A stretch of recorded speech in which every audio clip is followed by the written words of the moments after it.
হচ্ছে উপজেলা স্বাস্থ্য কমপ্লেক্স।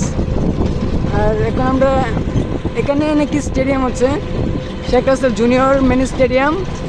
এখন মনে করেন যে আমরা এসেছি গুরুস্থানে, প্রায় সামনে বাজার স্টেডিয়ামে কাজ চলছে। সামনে আমরা বাজারে ঢুকিয়েছি, সামনে টানা না টানা,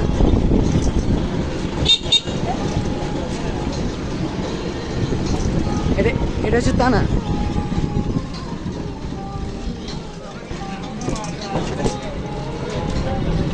এই যে এটা হচ্ছে টানা।